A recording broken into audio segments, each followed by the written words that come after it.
Happen to be someone, for instance, that believes in God. That we were created by God. But let's assume for a second that you're not into that. Then you must also believe in or at least believe in a biological aspect. That our parents created us. I know I wouldn't be here without my parents.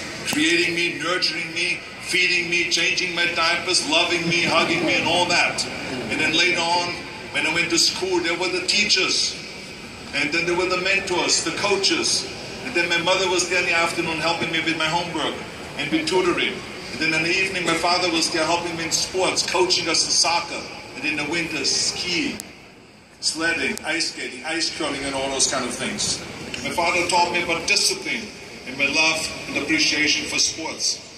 And he gave me my first great advice by saying, whatever you do, Arnold, be useful. So we also read so many times that I decided from one day to the next to become a bodybuilding champion, and I started training 5 hours a day, and then I became the youngest Mr. Universe ever. Well, it is true.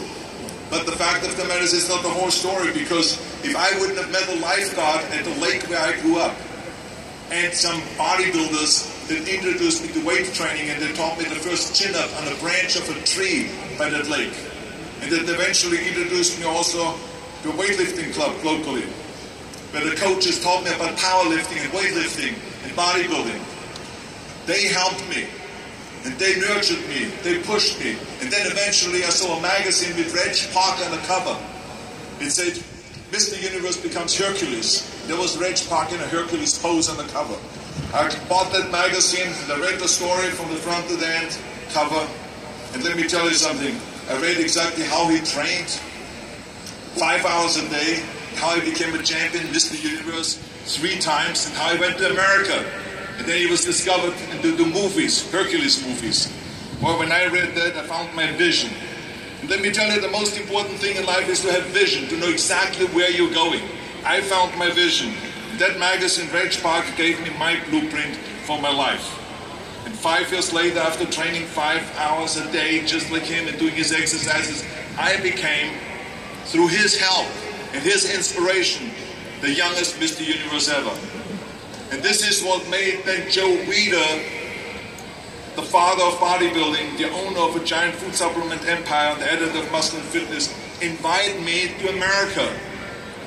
So it was Joe Weider that brought me to America, to the greatest country in the world, to give me the opportunity to train in Gold's Gym and to go and get me a little apartment. I came over here with absolutely nothing.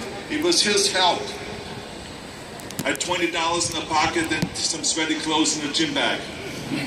But let me tell you, I had this one little apartment, and on Thanksgiving, the bodybuilders from Gold's Gym came to my apartment, and they brought me pillows, dishes, silverware, all of the things they didn't have. And even a black and white TV and the transistor radio, which I still have today on my end table next to my bed. The generosity that I saw, the amount of help that I got when I came to America was absolutely extraordinary. So firsthand, how generous the American people are. And then in Gold's Gym,